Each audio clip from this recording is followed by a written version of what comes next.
একদিন আমার দিদিকে, অনেক বছর আগে, এখন না, হ্যাঁ এখন আমি পাপ টাপ ডিস্কো ফিস্কো যাই না, আগে যেতাম। আমার দিদিকে নিয়ে গেছি, ববি দিদি আমার যে আসছিল ওকে নিয়ে গেছি, পাপ চল পাপ।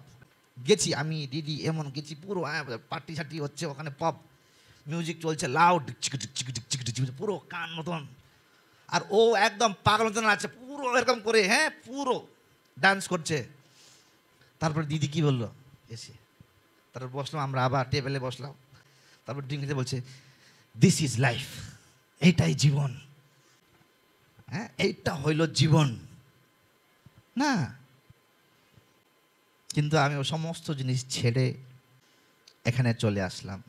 আমার জীবনে উদ্দেশ্য লাগবে, যে আমি কেন বাঁচছি, আমি কেন বেঁচে আছি, আমাকে এই পৃথিবীতে কেন বাঁচতে হবে।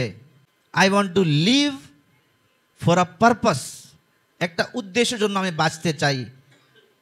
হ্যাঁ, সমস্ত পরিবারদেরকে আমি বাঁচাতে চাই, পরিবারের হাজব্যান্ড ওয়াইফ ছেলে মেয়ে সবকে একটা ভালো স্ট্যান্ডার্ড লেভেলে নিয়ে আসতে চাই, এইটা আছে আমার উদ্দেশ্য। This is life, no, this is life. Praise the Lord.